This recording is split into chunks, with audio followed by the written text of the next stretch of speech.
Salam cerdas, Ibu Bapak, Saudara-saudara yang saya hormati. Sesi komentar berita kali ini saya akan memilih satu berita terkait persoalan Bank Indonesia yang membiayai APBN.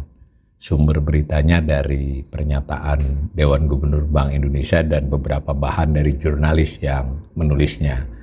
Judulnya BI maksudnya Bank Indonesia ya, kian dalam biayai APBN. Independensi Bank Sentral ditubir jurang, pakai tanda tanya ya. Ditulis oleh dua jurnalisnya, Dani Saputra dan Surya Dua Arta Simanjuntak. Ditayangkan hari Kamis 20 November 2025 jam 10.34 siang.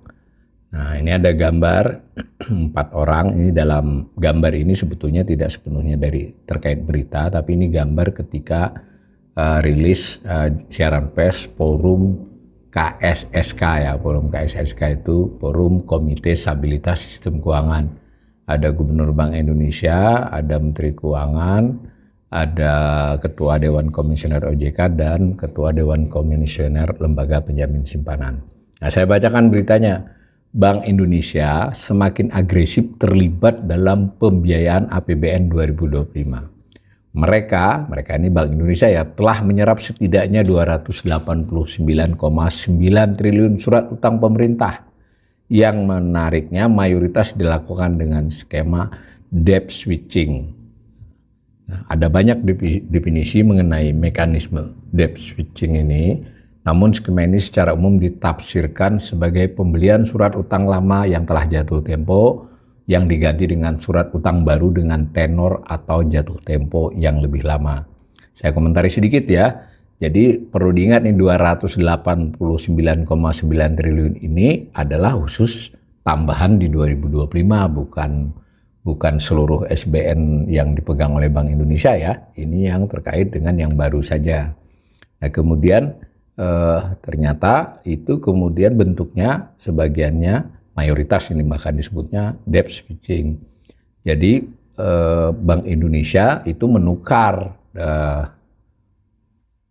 SBN yang dimilikinya dengan SBN yang baru. Jadi dulu ini disebut debt switching. Ibu Sri Mulyani dari sudut pandang APBN sempat mengemukakan istilah revolving. Prinsipnya utang lama dilunasi dengan surat utang baru gitu ya, sebagian besarnya. Tujuan pelaksanaan skema ini adalah untuk menjaga profil utang pemerintah. Nah, jadi supaya profil utang pemerintah misalnya jatuh temponya, lalu juga tingkat suku bunganya bisa, suku tingkat bunga itu berarti bunga yang dibayar per periode itu bisa diatur untuk lebih manageable dan bisa lebih terkontrol oleh APBN. Nah, apalagi kinerja APBN 2022 sedang performa yang buruk. Nah, ini kan kenapa itu dilakukan? Antara lain sebabnya karena kinerja APBN itu buruk, tentu maksudnya ini pendapatannya. Penerimaan setidaknya sampai September 2025 terkontraksi dari tahun lalu. Sementara realisasi belanja cenderung konservatif dengan kualitas yang menurun akibat banyak digunakan untuk membayar bunga utang. Nah, dikutip nih pernyataan langsung Gubernur Bank Indonesia, Bank Indonesia membeli SBN sebagai bentuk sinergi erat antara kebijakan moneter dan kebijakan fiskal, kata Gubernur BI dalam konferensi pers pengumuman rapat Dewan Gubernur November 2025. Jadi sumbernya ini adalah ketika konferensi pers Dewan Gubernur Bank Indonesia hari Rabu tanggal 19 November 2025. Nah, ditulis lagi, di sisi lain keterlibatan BI dalam pembiayaan APBN juga memicu pertanyaan tentang masa depan independensi Bank Sentral. Padahal sejak bergulirnya reformasi, BI perlahan telah melepaskan diri dari campur tangan eksekutif. Jadi pesan dari berita ini oleh jurnalisnya ingin mengangkat topik berdasar betapa BI banyak membeli surat utang pemerintah SBN, itu menimbulkan pertanyaan gitu, apakah Bank Sentral ini independen karena terlalu banyak berurusan dengan pemerintah gitu ya. Padahal kira-kira gitulah. Namun sejak pandemi COVID-19, jadi mulai hubungan yang terlampau erat ini, terutama dalam kaitannya utang pemerintah ini, mulai dari COVID hingga pelaksanaan Undang-Undang Pengembangan dan Penguatan Sektor Keuangan (PPSK) ya. Jadi COVID itu ada burden sharing, ada kebutuhan ngutang yang banyak dari pemerintah yang sementara pasar relatif landai bahkan susut ya ketika saat COVID 2020-2021, maka Bank Indonesia masuk. Nah ini banyak juga yang menilai itu adalah bentuk lain dari mencetak uang sebenarnya, tapi dalam bentuk membeli surat berharga negara.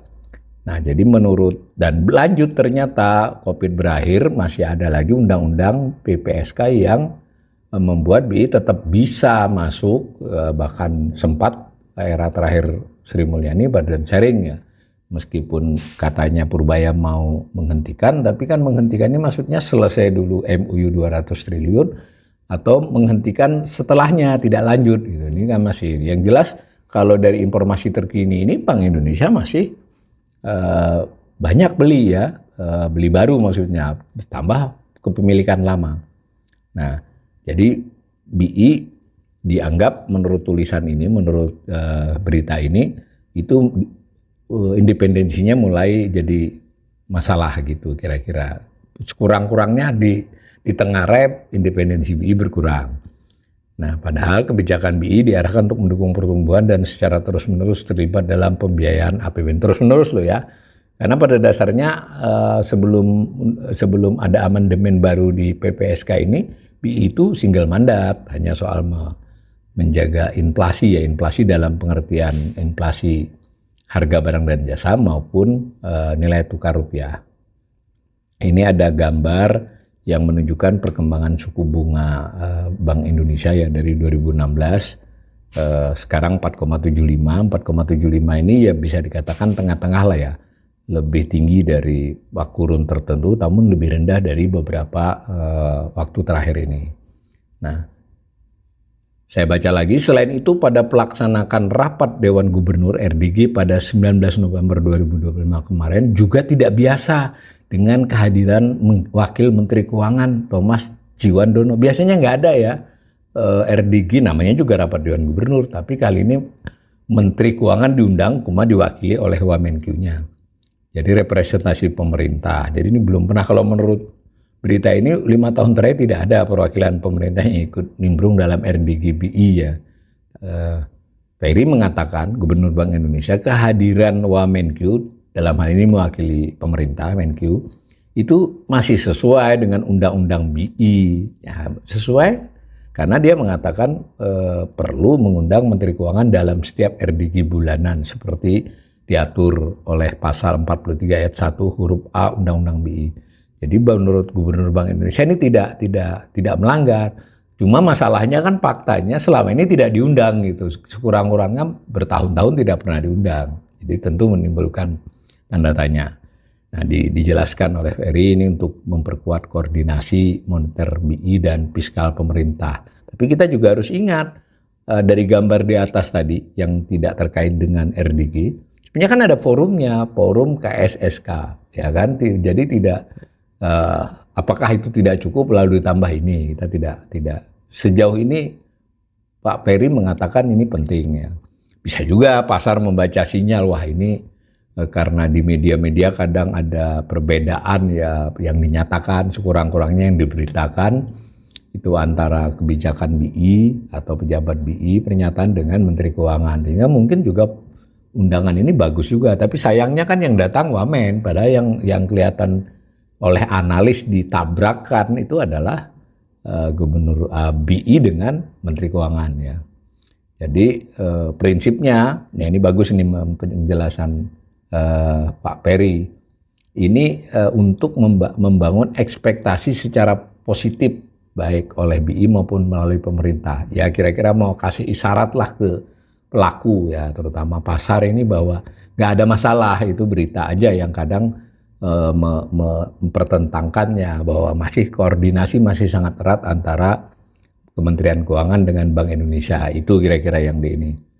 Nah, dikatakan oleh Ferry, Wamenkyu juga menyampaikan pandangan ya, tetapi memang ditekankan ini bahwa dalam rapat itu suara hanya oleh Dewan Gubernur, Wakil Menteri Keuangan, atau nanti suatu saat Menteri Keuangan itu hanya peninjau. Nah, lalu sub berikutnya soal peluang penurunan suku bunga. Jadi keberpihakan BI pada pertumbuhan selain dilakukan dengan terjun langsung dalam pembiayaan APBN, juga dengan penerapan kebijakan moneter yang semakin adaptif. Nah, otoritas moneter mulai fokus pekerjaan utamanya. Nah, jadi memang sudah dilakukan yang tadi pro pertumbuhan pembiayaan APBN, tapi dikatakan kelihatannya Dewan Gubernur juga melihat ya tantangan yang lebih berat di bulan-bulan mendatang ini terhadap stabilitas mata uang rupiah, dan sudah berlangsung kan, sehingga lebih fokus itu lagi. Nah, ini lalu berita selanjutnya mengutip dari pendapat ekonom ya, daerah mah ini ekonom Bank CMB Niaga ini menilai ruang bagi Bank Indonesia untuk memangkas suku bunga acuan atau BI rate itu menyempit. Jadi dari 4,75 ini lebih sulit turunnya, karena sudah selama sekitar berapa bulan ya, mungkin hampir setengah tahun lebih ini turunnya sudah banyak ya. Dan pada saat bersamaan inflasi naik sedikit, sehingga ruang antara inflasi dan BI rate itu semakin sempit. Jadi pelonggaran lebih terbatas menurut dia ini. Si ekonom ini, Pak Mika ini juga menyatakan BI memang telah menurunkan juga, selain BI rate itu juga imbal hasil SRBI. Ya artinya ruangnya kan makin sedikit untuk diturunkan. Ini ada informasi tentang BI rate, saya kira silakan dibaca oleh pemirsa. Nah, kata Mika, langkah ini tentu membantu peningkatan likuiditas di dalam negeri maupun menurunkan biaya bunga perbankan. Ini menurut dia. Tetapi ya silakan ini dibaca lebih lanjut. Kelihatannya Pak Mika juga membacanya, menafsirkannya lebih konservatif ini ya. Kata dia ya meskipun begitu masih ada pemangkasan lebih lanjut, bergantung pada kondisi nilai tukar. Jadi kalau bisa saja turun kalau kurs di bawah 16.500 pungkasnya. Gitu ya, kurang lebih yang kita harus garis bawahi adalah Bank Indonesia kelihatannya ingin memberikan sinyal kepada pasar, kepada pelaku ekonomi, bahwa pemerintah dan Bank Indonesia ini berkoordinasi lebih kuat ya, tetapi di sisi lain itu menimbulkan pertanyaan apakah BI berkurang independensinya. Nah, itu yang ingin disajikan oleh berita ini. Silakan para pemirsa mengikuti berita-berita lainnya dan juga menimbang-nimbang berbagai pandangan terhadap hal ini. Semoga bermanfaat.